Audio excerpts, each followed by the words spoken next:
dabeecadda wanaagsan haddii ay quruxdu soo jiidanayso aragyada, akhlaaqdan waxay soo jiidanaysaa qalbiga.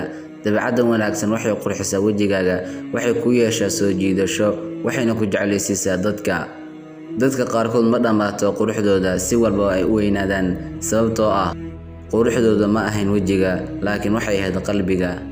diinta islaamka ma ahan oo keliya salaad, soon iyo zako, sidoo kale waxaa in badan la amray in aan ku dadaalno dabeecadda wanaagsan.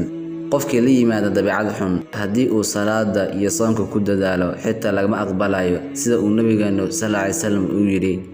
qofka aan iska dayn hadalka beenta ah iyo dhaqanka xun, Allah dan kama lahan inuu iska daayo cuntadiisa iyo cabidiisa.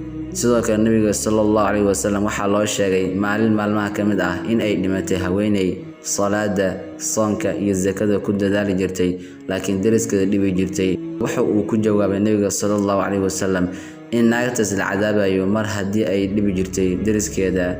nabiga sallallahu alayhi wasallam wuxuu maalin ku yidhi asxaabtiisa, ma garanaysaa ninka hanti beelay? waxay yidhaahdeen, ninka hanti beelay waa ninka aan xoolo haysan. nabiga sallallahu alayhi wasallam ayaa yidhi, ninka xoolo beelay xagga alle waa midka maalinta qiyaam la keeni doona isaga oo wata salaad, soon iyo zaka badan, laakiin waxaa la keenaya isaga oo qof caayay, iyo qof uu maal ka dhacay, iyo qof uu garaacay. markaas ayaa dadkii uu intaas ku sameeyay loo qaybinaya ajirkiisa, oo markii ajirkiisu dhammaado ayaa dembigooda la soo qaadaya oo isaga dusha laga saaraya, sidaasna naarta loogu tuuraya.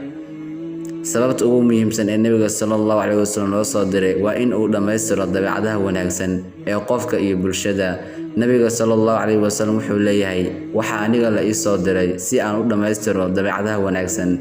diinta arki maysid Allah oo na amraya cibaado aan cadayn ujeedada laga leeyahay in ay tahay dabeecadda wanaagsan in ay dhammaystirayso. tusaalooyinka waxaa ka mid ah salaada. og salaada si wanaagsan, hubaal salaadu waxay ka reebtaa qofka anshax darada iyo xumaanta.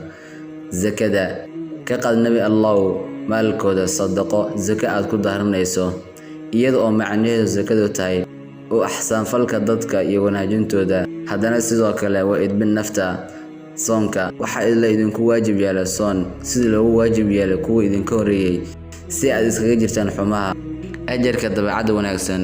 dabeecadda wanaagsan waxay leedahay ajar iyo xasanaad aan la soo koobi karin, sida nabiga sallallahu alayhi wasallam uu leeyahay, akhlaaqda wanaagsan wuxuu qofku ku gaaraa darajada qofka maalin oo dhan sooman oo habeenkii tukanaya.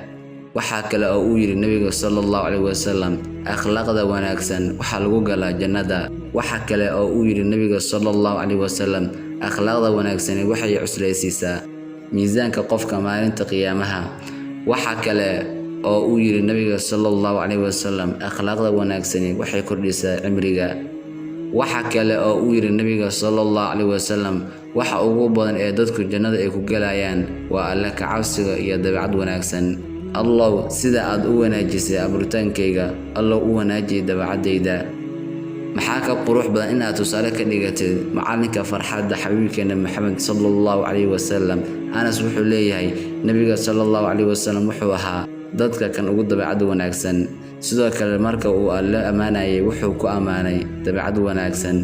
waxaa kuu sugnaaday dabeecado fiican oo weyn.